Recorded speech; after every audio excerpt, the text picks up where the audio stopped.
Hello everyone, welcome back. My name is Ankit Jain. I'm an English trainer. Video की series में again I am back with a new topic. आज की जो class है वो एक बहुत ही सिंपल सी क्लास है, लेकिन जो वैरायटी आज हम सीखने जा रहे हैं हमारे इस कोर्स में, इस क्लास में, वो सेंटेंस ऐसे हैं जो आपकी लैंग्वेज में काफ़ी यूज में आते हैं. कितनी बार इस तरह के सेंटेंस जब हमें बनाना होते हैं, when we have to make this kind of sentences in our language, sometimes what happens, we make mistakes. हम गलतियां कर देते हैं. So without wasting time, let's get started. Class की शुरुआत करते हैं. समझना ध्यान से और वीडियो को अच्छे से और अंत तक देखिएगा. जिसे इंग्लिश में अगर आप लोगों को किसी व्यक्ति को अगर कोई काम करने के लिए अगर हम बोलते हैं किसी भी व्यक्ति को, कोई भी छोटा या बड़ा, फॉर एग्जाम्पल, तो हमारी एक आदत पड़ी हुई है कि यूजुअली हम प्लीज लगाते हैं और प्लीज के बाद वो एक्शन बोलते हैं जो हमें किसी को करने के लिए बोलना है. जैसे मुझे किसी व्यक्ति को इंग्लिश में अगर ऐसा बोलना है कि सर आप है ना फैन ऑन कर दीजिए, मेरी बात समझना ध्यान से, तो मैं इंग्लिश में ऐसा बोल दूंगा कि please switch on the fan. अच्छे से समझिएगा, समझना मेरी बात. जो वीडियो में इस क्लास में जो टॉपिक पढ़ाना चाहता हूं वो इसके बाद आएगा, पर समझना पहले पुरानी चीजें क्लियर होना चाहिए. अगर किसी व्यक्ति को मुझे ऐसा बोलना है कि सर आप फैन ऑन कर दीजिए, तो मैं बोलूंगा please switch on the fan. किसी को मुझे बोलना है कि सर आप है ना मेरे लिए एक ग्लास पानी लेकर आइए, तो मैं बोलूंगा please bring a glass of water. लेकिन सपोज मुझे किसी को किसी दिन ऐसा बोलना है, कोई व्यक्ति है, कोई लड़का है, कोई फॉर एग्जाम्पल ह्यूमन है, या कोई मेरा स्टूडेंट है, उसको अगर शायद मुझे किसी दिन ऐसा बोलना है, जैसे हो सकता है वो उसने मेरा क्लास या कोर्स ज्वाइन किया है, वो 1 या 2 दिन आता है और फिर हॉलीडे ले लेता है, फिर 1-2 दिन आता है फिर हॉलीडे ले लेता है. तो एक दिन मुझे उस व्यक्ति को ऐसा बोलना पड़ा कि बेटा रेगुलर रहो आप. मुझे उस व्यक्ति को ऐसा बोलना है कि आप रेगुलर रहिए. अगर मुझे ऐसा बोलना है कि आप रेगुलर आइए, तो मैं बोल सकता हूं कि प्लीज कम रेगुलरली, ऐसा बोल सकता हूं कि प्लीज कम रेगुलर. लेकिन मुझे ऐसा नहीं बोलना है, मुझे इस व्यक्ति को बोलना है कि आप रेगुलर रहो. कोई ऐसा स्टूडेंट है जो टाइम पे नहीं आता है. टाइम पे आने की अगर बात करें तो इंग्लिश लैंग्वेज में बनता है कम ऑन टाइम. समझना मेरी बात. कम ऑन टाइम आपके लिए एक्शन है. तो अगर उस व्यक्ति को मैं ऐसा बोलना चाहूं कि आप टाइम पे आइए, तो मैं ऐसा बोल सकता हूं कि प्लीज कम ऑन टाइम. लेकिन मुझे ऐसा नहीं बोलना है. जो व्यक्ति फॉर एग्जाम्पल किसी काम को टाइम से करता है उसे बोलते हैं पंक्चुअल. तो मुझे उस व्यक्ति को ऐसा बोलना है कि आप पंक्चुअल रहिए. मुझे उसे बोलना है कि आप पंक्चुअल रहो, या मुझे ऐसा बोलना है कि आप पंक्चुअल बनो. जैसे मुझे किसी को बोलना है कि आप स्किल्ड बनिए, मुझे किसी को बोलना है कि आप हैप्पी रहो, खुश रहो, किसी को मुझे बोलना है कि आप स्मार्ट बनिए या स्मार्ट रहो. समझना, बहुत सिंपल सा टॉपिक है. देखो, रेगुलर जो वर्ड है इंग्लिश लैंग्वेज में वो कोई एक्शन नहीं है. पंक्चुअल, स्किल्ड, हैप्पी और स्मार्ट, ये चारों ऐसे वर्ड है जो नॉन एक्शन है. पांचों, सॉरी, जो नॉन एक्शन है, ये पांचों वर्ड. जैसे आपको अगर ऐसा बताना है कि मैं रेगुलर हूं, तो मैं बोलूंगा आई एम रेगुलर. मैं पंक्चुअल हूं, आई एम पंक्चुअल. मैं स्किल्ड हूं, I am skilled. I am happy, I am smart. यानी ये सब के सब नॉन एक्शन. अब मुझे किसी को अगर ऐसा बोलना है कि आप रेगुलर रहो, तो देखो, मैं किसी व्यक्ति को कोई काम करने के लिए बोलता हूं तो प्लीज लगाकर वो एक्शन लगाता हूं जो मुझे उससे करने के लिए बोलना है. तो यहां एक प्रॉब्लम है ना. रेगुलर तो एक्शन है नहीं, मतलब मैं ऐसा तो बोल नहीं सकता हूं कि प्लीज रेगुलर. मैं ऐसा बोल नहीं सकता हूं कि प्लीज पंक्चुअल. मैं ऐसा बोल नहीं सकता हूं कि please skilled, please happy, please smart. क्यों? देखो, प्लीज के बाद क्या आ रहा है? एक्शन. और ये सारे जो वर्ड है ये नॉन एक्शन से. तो यहां क्या करोगे? तो सीखना ध्यान से. इंग्लिश क्या कहती है समझना. इंग्लिश ये कहती है कि अगर किसी सेंटेंस की वैरायटी में किसी भी वैरायटी का अगर हमारे पास इंग्लिश में कोई सेंटेंस है और अगर उस सेंटेंस में वहां पे एक्शन अगर आता है तो हमें एक्शन ही लगाना पड़ता है। लेकिन पता चला कोई ऐसा सेंटेंस आप बना रहे हैं जहां पे किसी वर्ड या किसी टाइम वर्ड के बाद एक्शन आता है लेकिन आपके पास नॉन एक्शन है, तो ऐसे केस में क्या करते हैं? तो मैं बताता हूं एक सिंपल सा लॉजिक। ऐसे केस में उस नॉन एक्शन वर्ड को हमें एक्शन में कन्वर्ट करना पड़ता है। और सबसे सिंपल सा तरीका क्या होता है इंग्लिश लैंग्वेज में, उस केस में उस नॉन एक्शन के आगे हम एक छोटा सा वर्ड यूज करते हैं और वो वर्ड यूज करके उसे एक्शन बना देते हैं। अच्छे से देखना, अच्छे से समझना ध्यान से। वो वर्ड मैंने बोर्ड पे लिखा है, जो वर्ड मैंने बोर्ड पे लिखा है वो वर्ड है बी। आज एक छोटा सा इंट्रोडक्शन दे रहा हूं मैं बी का। बी इंग्लिश लैंग्वेज में एक बहुत वेटेज रखने वाला टॉपिक है। एक छोटा सा इंट्रोडक्शन है आज बी का। बी से लेकर मैं कुछ सेंटेंस बनाकर आज आपको बता रहा हूं, कुछ सिंपल सा सेंटेंस बना के बता रहा हूं जो आपके डेली यूज में रूटीन में आते हैं। तो ऐसे केस में क्या करते हैं, क्योंकि यहां एक्शन है और ये जो हम बोल रहे हैं ये सब वर्ड नॉन एक्शन है, तो इसे एक्शन बनाना है नॉन एक्शन को, तो आगे क्या लगा देते हैं बी। बी लगाने से वो जो नॉन एक्शन वर्ड है वो एक्शन की तरह काम करना शुरू हो जाता है। ऐसा क्यों मैं बताता हूं, अच्छे से समझाऊंगा, डोंट वरी। ऐसा इसलिए कि जहां एक्शन आता है वहां एक्शन ही लगाना पड़ता है। तो इंग्लिश में क्या करते हैं, फिर वहां पे हम बी वर्ड को लगा देते हैं। बी को लगाने से क्या होता है, पहली बात तो बी ही अपने आप में एक एक्शन है, तो ये जब ये खुद ही एक्शन है ना तो ये नॉन एक्शन एक्शन बन जाता है। दूसरी चीज समझना ध्यान से, इंग्लिश लैंग्वेज में नॉन एक्शन वर्ड को इन 3 वर्ड से हम लाइफ में बता देते हैं, एमिजार से। जैसे मुझे बोलना मैं रेगुलर हूं, आई एम रेगुलर, मैं पंक्चुअल हूं। पास्ट में इन 2 वर्ड से बता देते हैं, वॉज एंड वर से।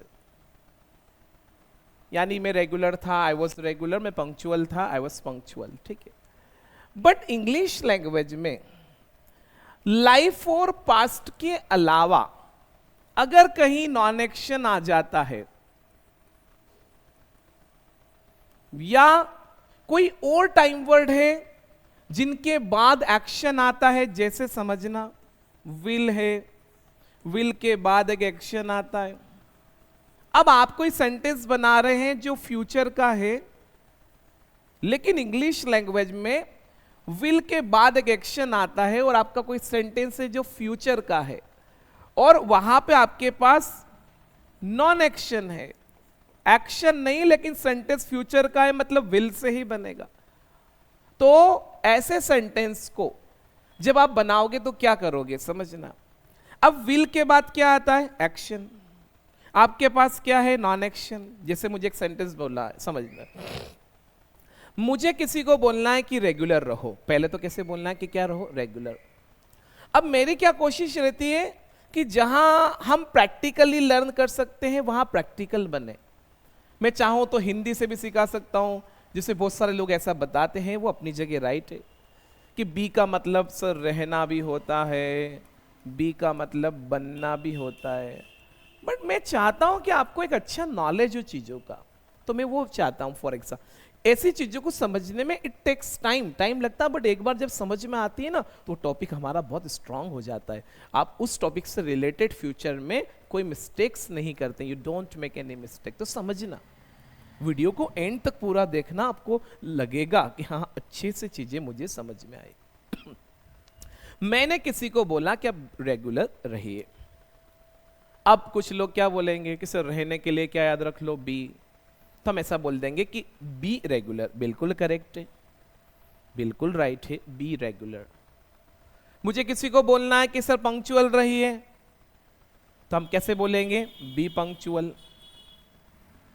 क्योंकि हम डायरेक्टली नॉन एक्शन नहीं बोल सकते, हम डायरेक्टली एक्शन बोल सकते हैं। क्योंकि हम किसी को काम करने के लिए बोल सकते कि ऐसा ऐसा करो, ऐसा करिए, तो हमें एक्शन बोलना होता है। मैं किसी को अगर बोलता हूं कि स्मार्ट बनो, तो ऐसा थोड़ी बोल सकता हूँ स्मार्ट, ये क्या है? हाँ, मैं ऐसा बोल सकता हूं कि मैं स्मार्ट हूं, आई एम स्मार्ट। अब मेरी बात समझना, इंग्लिश लैंग्वेज में ये जो वर्ड है एम, इज और आर, ये जो वर्ड है वॉज और वर, ये पांचों वर्ड ऐसे हैं इंग्लिश लैंग्वेज में जो आपके लिए एक टाइम वर्ड है। एम इज आर कहां लगाते हैं? कि लाइफ में, वॉज इन वर के पास्ट में। इंग्लिश लैंग्वेज में अगर ऐसा कोई सेंटेंस हम बना रहे हैं, समझना मेरी बात ध्यान से समझना, जहां पे आपको ऐसा रूल्स लगाना पड़ रहा है जो रूल्स इंग्लिश में एम इज आर के जैसा है। जैसे एम इज आर के साथ दो रूल्स आते हैं इंग्लिश में, पहला देखना, एक तो होता है एक्शन प्लस आईएनजी जब आपका सेंटेंस वर्क इन प्रोग्रेस है। देखना ध्यान से, बोर्ड पे बताता हूं। एम इज आर के साथ पहला रूल से वर्क इन प्रोग्रेस, जैसे मुझे बताना है कि मैं पढ़ा रहा हूं, तो मेरा पहला तरीका बना आई एम टीचिंग। और दूसरा रूल से कि मैं नॉन एक्शन बताता हूं, जैसे मुझे बताना है कि मैं टीचर हूं, तो बन गया आई एम अ टीचर। ठीक है? जो रूल्स एम इज आर के साथ है सेम वॉज इन वर के साथ है। जैसे मुझे पास्ट में बताना है कि मैं पढ़ा रहा था, तो मैं बोलूंगा आई वॉज टीचिंग। और मुझे अगर ऐसा बताना है कि मैं टीचर था, तो बनेगा आई वॉज अ टीचर। ठीक है?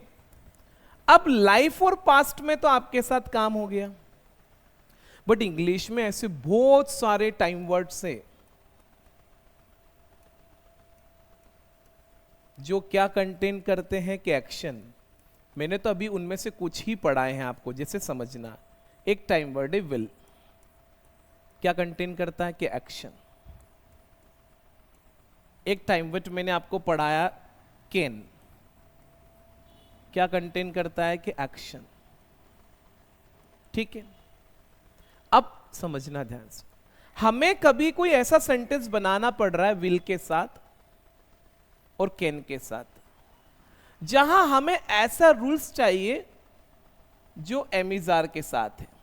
यानी ऐसा कोई सेंटेंस बना रहे हैं फॉर एग्जाम्पल, जहां ऐसी दो कंडीशन आ रही इन टाइम वर्ड्स के साथ। अब ऐसे तो इंग्लिश में बहुत है, पर मैंने अभी तक दो ही पढ़ा है, विल है, कैन है, कुड है, शुड है, वुड है, मे, माइट, मस्ट, इतने सारे हैं। समझना ध्यान से, जहां ये दो कंडीशन चाहिए, एक तो एक्शन में क्या चाहिए कि आईएनजी, और दूसरा क्या चाहिए कि नॉन एक्शन।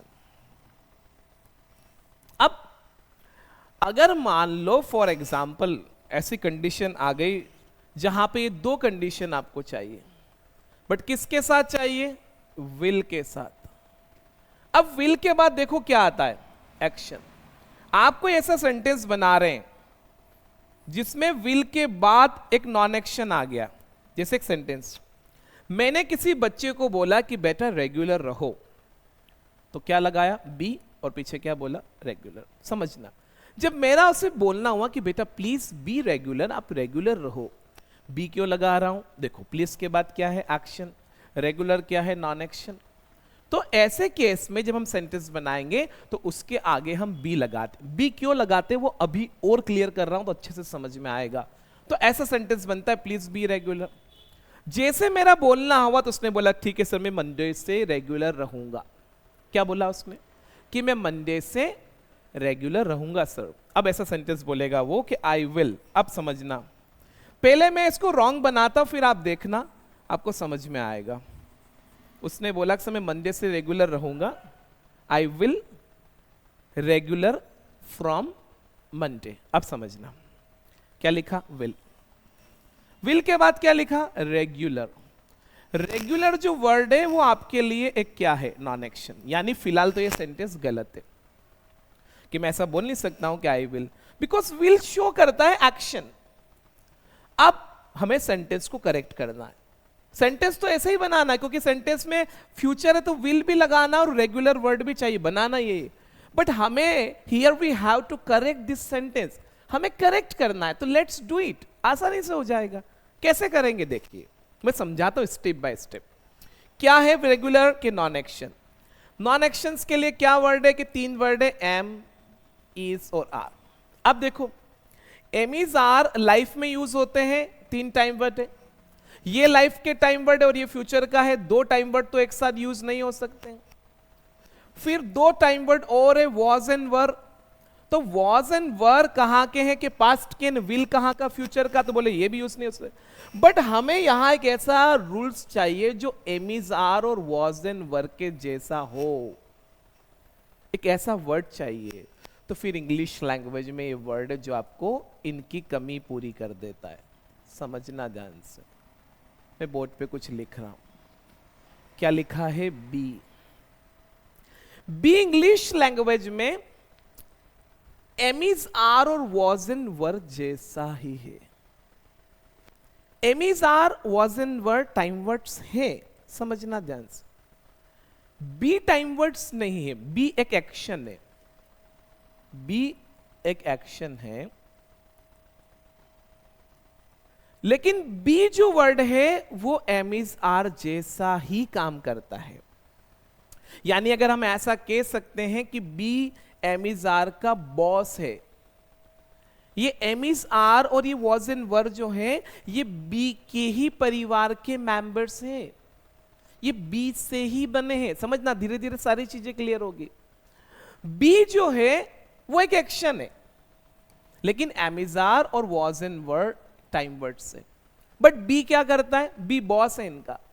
जहां ऐसी सिचुएशन आ जाए कि रूल्स तो एम इज आर जैसा चाहिए लेकिन हम एम इज आर नहीं लगा सकते हैं, तो उस केस में हमें ये वर्ड हेल्प करता है। कौन हेल्प करता है? बी हेल्प करता है, बी हेल्प करता है। अब देखो यहां सेंटेंस देखना, समझना।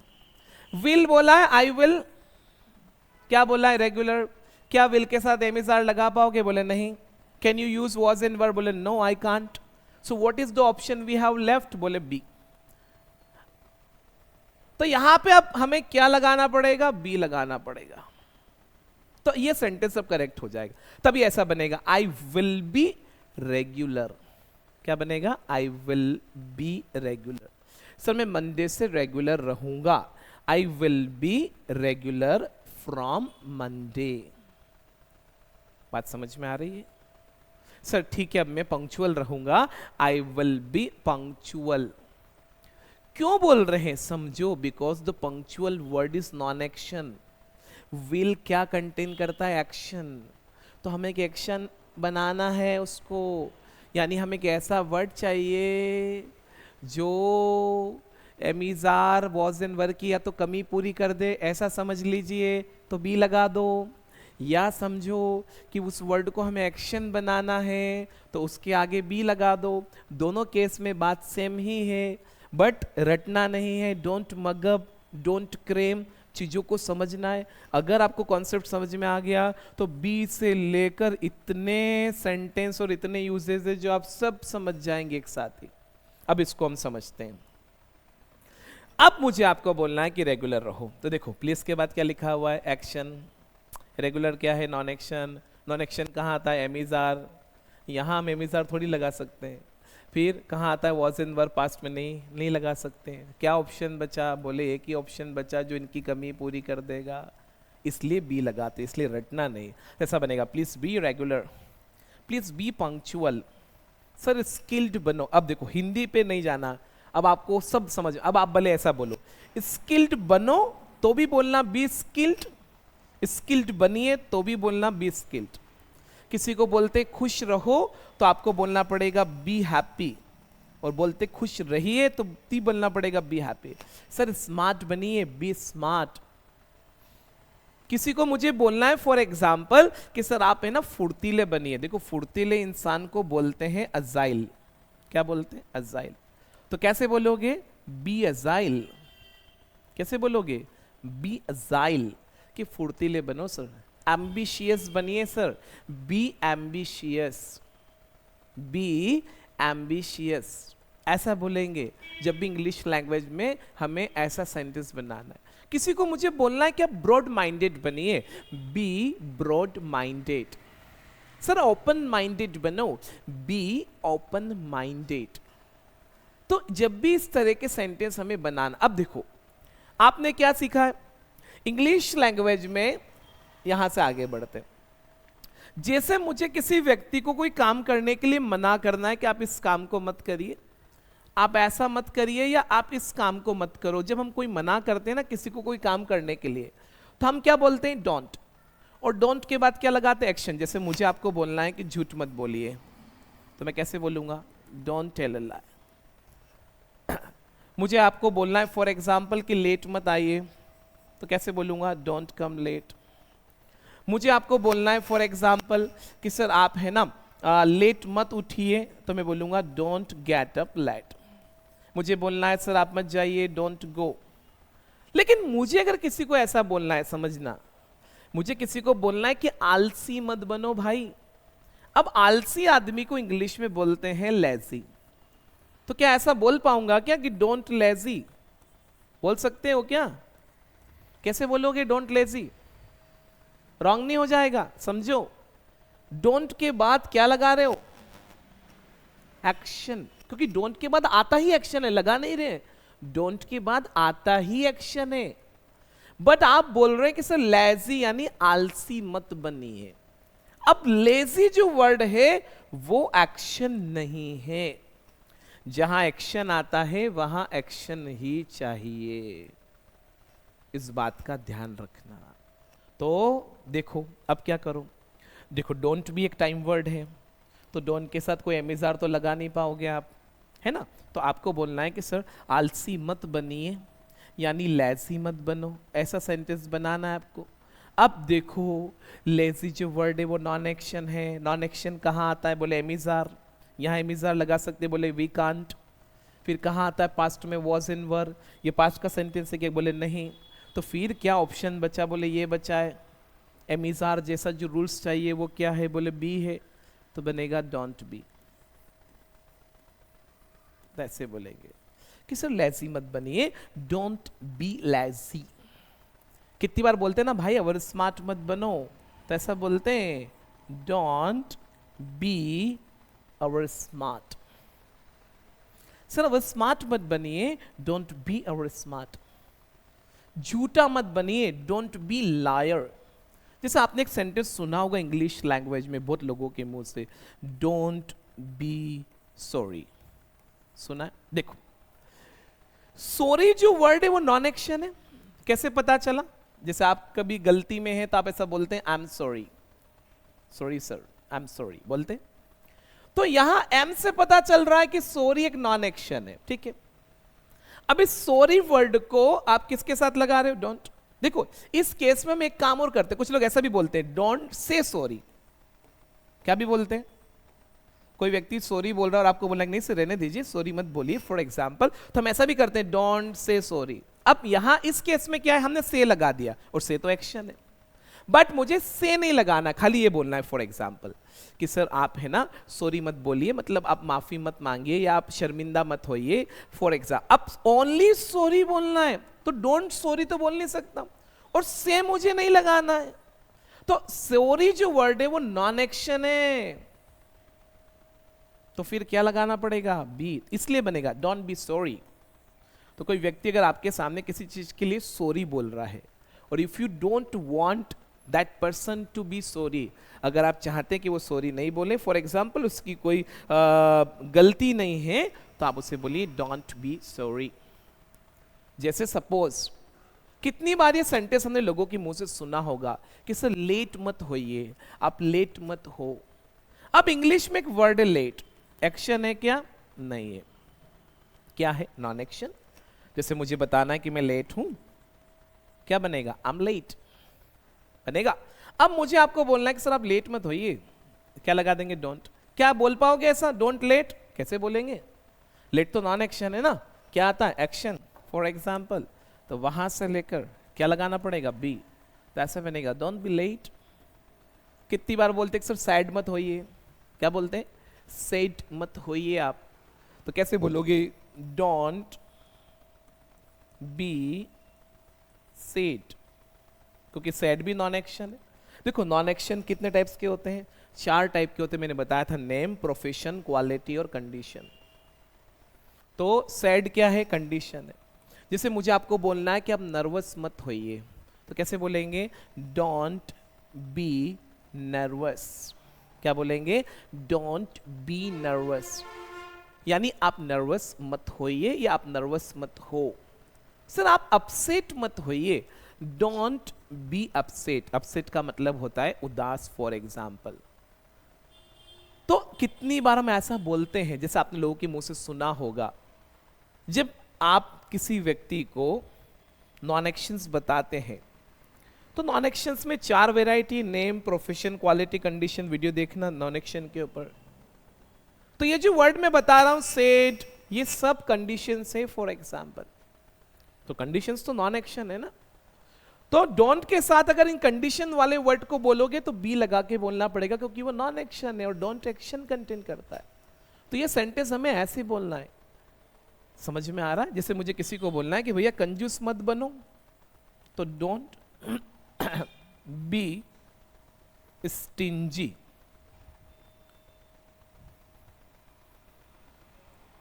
अब देखो, कुछ जगह तो बी का मतलब हिंदी में कुछ और जा रहा है, कुछ जगह और जा रहा है। यहां मैंने बोला कि सैड मत होइए, तो डोंट बी सैड। यहां मैंने बोला कंजूस मत बनो, डोंट बी स्टिंजी, पर सेंटेंस तो दोनों बी से बने, इसलिए आप बी को यूज करते सीखिए। बी क्या है मैं बताता हूं, एमिजार। बी क्या है? एमिजार जैसा। एमिजार आपको यूज करते आता है अगर इंग्लिश में, तो आप इंग्लिश में बी को मास्टर कर लेंगे। अगर आपको इंग्लिश में एमिजार यूज करते नहीं आता है, तो आप बी को यूज करने में बहुत डिले हो जाएंगे। तो एमिजार आता है ना? अभी तक वैसे मैंने मेरे कोर्स में एमिजार के 2 ही रूल्स पढ़ाए हैं, टोटल 3 है, वो लास्ट खत्म होते हुए आएगा तीसरा रूल्स। 2 क्या है? Action plus. अब यहां ध्यान रखना, समझना मेरी बात। क्या समझा रहा हूं मैं आपको? बी के साथ वो रूल से जो रूल्स एम इज आर जैसा है। अभी हम बी के साथ एक ही चीज सीख रहे हैं, नॉन एक्शन वाला। क्या सीख रहे हैं? नॉन एक्शन वाला। अब देखो, बी के साथ सेकेंड कॉन्सेप्ट क्या है? तो ये वाला। एम इज आर के बाद एक्शन में क्या आता है? आईएनजी। ऐसे भी केसेस आ सकते हैं, समझना मेरी बात। जैसे विल के बाद ऑलरेडी क्या आता है? एक्शन। अगर एक्शन है तो एक्शन लगाइए, और खाली एक्शन की जरूरत है तो आप एक्शन लगाइए। जैसे मुझे बोलना है कि सर मैं आऊंगा, आई विल कम, है ना? मैं जाऊंगा, आई विल गो, ऐसा बोल देंगे, ठीक है। पर गलती मत कर देना कि हमने आई विल बोला है और जबरदस्ती फिर क्या लगा दिया? बी, और पीछे फिर एक्शन भी लगा रहे हो, तो ये सेंटेंस रॉन्ग हो जाएगा। विल के बाद एक्शन आता है, तो फिर जबरदस्ती एक्शन अगर है तो फिर बी मत लगाना, बी तब लगाना जब वो नॉन एक्शन है, ठीक है। अब दूसरा चीज, अगर आपने बी लगा दिया और पीछे एक्शन भी लगा दिया तो फिर क्या होगा? तो कोई बात नहीं, सेंटेंस को करेक्ट कर लेंगे। समझना मेरी बात। देखो, विल के बाद आपने क्या लगा दिया? बी, और पीछे क्या भी लगा दिया? एक्शन भी लगा दिया, तो फिर बी अपना काम करेगा। क्या काम करेगा? एमिजार जैसा। क्या काम करेगा? एमिजार के बाद एक्शन में क्या आता है? आईएनजी। तो फिर इस केस में बी क्या दे देगा आपको? आईएनजी दे देगा। तो ये आईएनजी किसकी वजह से आया? बोले बी की वजह से। इसके ऊपर मैं अलग सेपरेट वीडियो बनाऊंगा, बी के ऊपर मैं बात करूंगा। बहुत प्यारा वीडियो है ये, बहुत प्यारा टॉपिक है। अभी आज आप खाली इतना सा यूज करते सीखिए इसको। एक तो प्लीज बी वाला, और एक डोंट बी वाला, और कुछ सेंटेंस बी के साथ नॉन एक्शन से फ्यूचर में बनाइए, जैसे मैं आपको बना के बताता हूं। अच्छे से देखिएगा, समझिएगा ध्यान से। जैसे मैंने एक सेंटेंस बनाया, फिलहाल मैं भी क्लास में हूं, यानी I am in the class, ठीक। अब ये अभी की बात हुई, इस समय आपके सामने हूं, कल भी इस समय मैं क्लास में ही था। पास्ट में बोलूंगा तो I was in the class. लेकिन कल जब ये समय आएगा फॉर एग्जाम्पल, तब इस समय में क्लास में ही रहूंगा, क्योंकि ये समय मेरा क्लास पढ़ाने का ही है, तो मैं क्लास में रहूंगा। अब समझना, मैं बता रहा हूं कि कल भी मैं इस समय कहां रहूंगा, क्लास में, पर बता तो आज रहा हूं ना, बता तो अभी रहा हूं फॉर एग्जाम्पल, बात कहां की, फ्यूचर। अब आई विल बोलेंगे। अब विल के बाद मुझे क्या बोलना, इन द क्लास नहीं बोल सकते। I will in the class कैसे बोलेंगे, क्योंकि विल के बाद एक्शन आता है और इन द क्लास क्या है, नॉन एक्शन। तो देखो लाइफ में तो एमिजार आ गया, पास्ट में वॉज एंड वर आ गया है, अब फ्यूचर में तो विल आता है, लेकिन विल के बाद एक्शन आता है, in the class non action है, तो फिर इस वर्ड को लगाना पड़ेगा एमिजार की कमी को पूरा करने के लिए। तो फिर यहाँ पे क्या लगाएंगे, बी।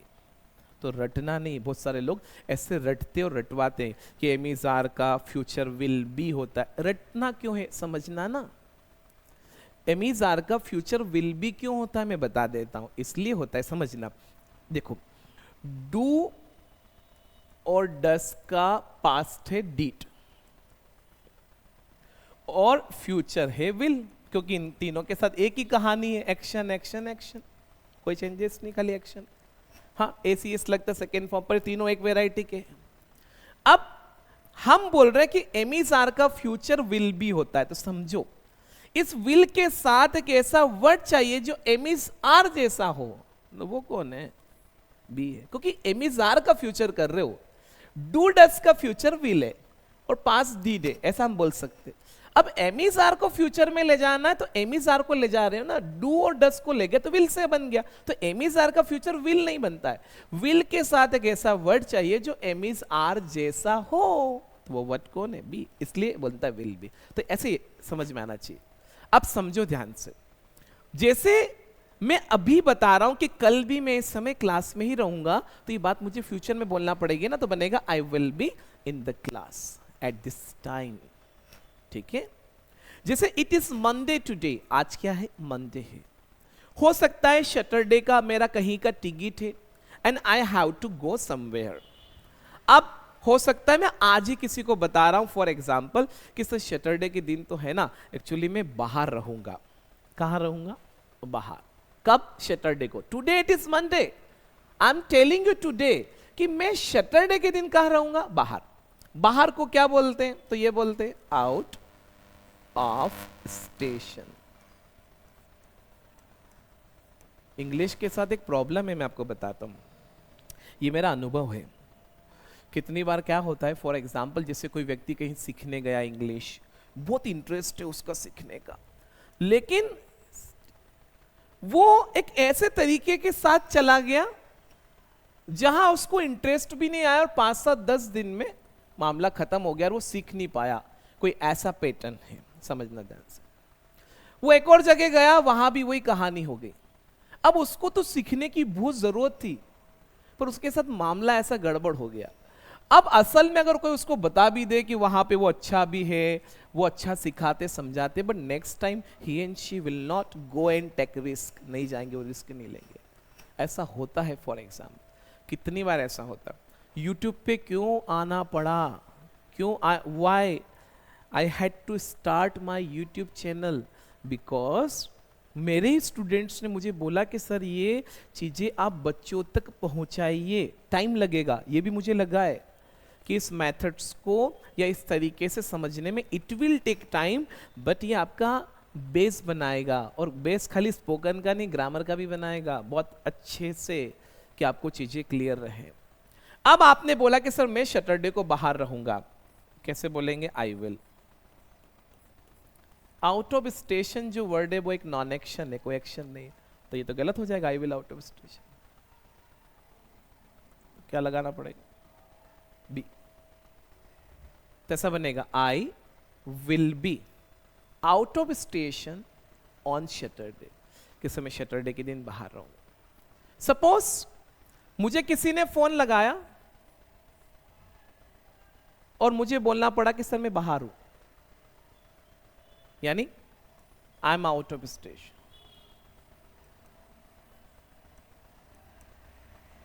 मुझे किसी को बोलना पड़ा कि मैं बाहर हूं, आई एम आउट ऑफ स्टेशन। आपने बोला सर मंदसौर कब आओगे फॉर एग्जाम्पल, तो मैंने बोला सर 2 दिन बाद मैं मंदसौर में रहूंगा, यानी मैं 2 दिन बाद मंदसौर में रहूंगा, आई विल। अब कब रहूंगा मंदसौर में? 2 दिन बाद। अब क्या इन मंदसौर एक्शन है?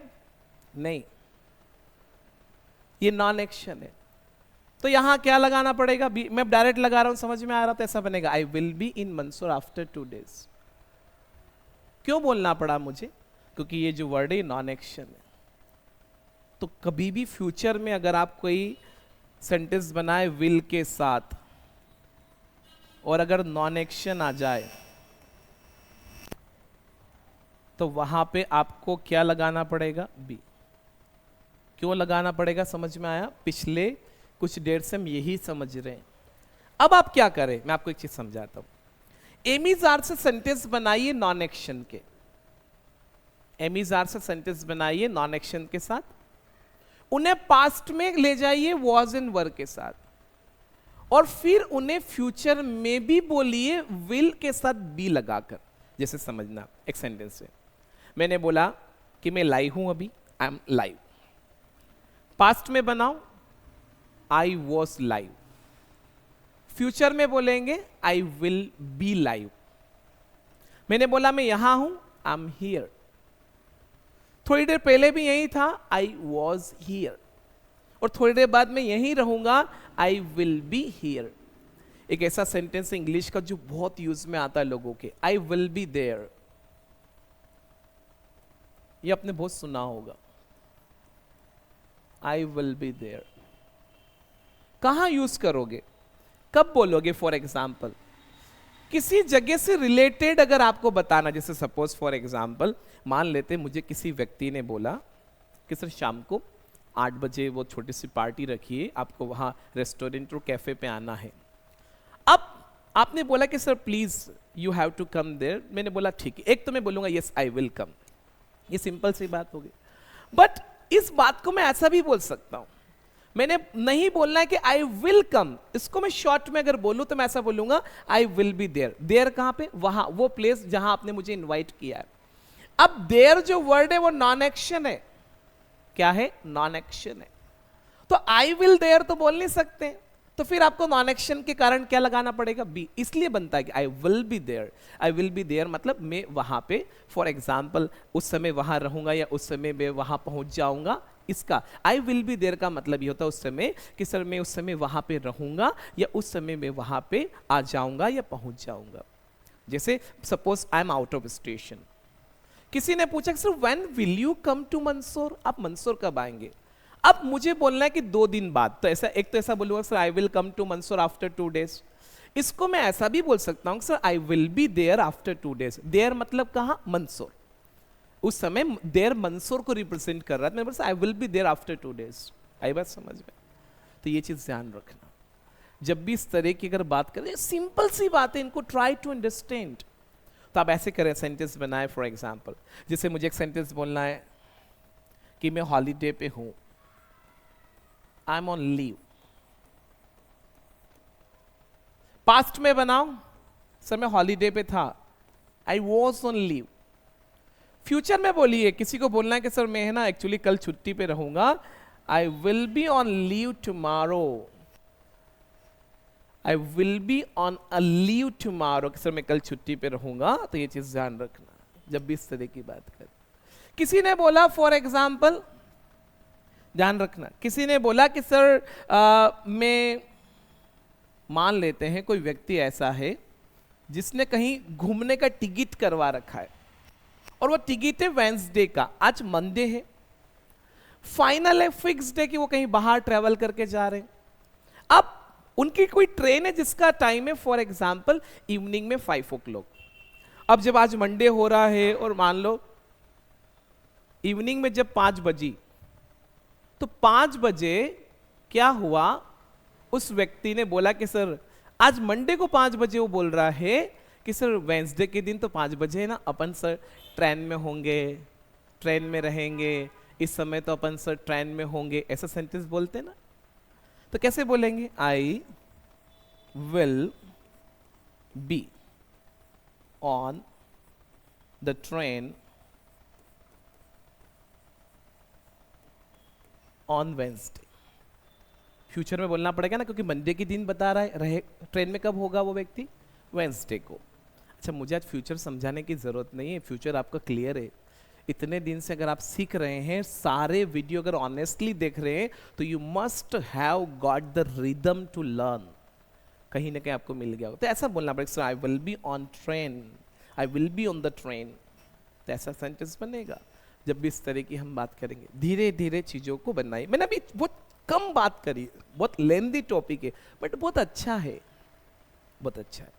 अगला टॉपिक भी मेरा बी से रिलेटेड होगा, बट मैं क्या बात करूंगा, फॉर एग्जाम्पल नेक्स्ट टॉपिक में मैं प्रोग्रेस वाली बात करूंगा नेक्स्ट वीडियो में। ओके, आज के लिए इतना ही। नए वीडियो में मिलेंगे इसी एक नए टॉपिक के साथ। Thank you for watching.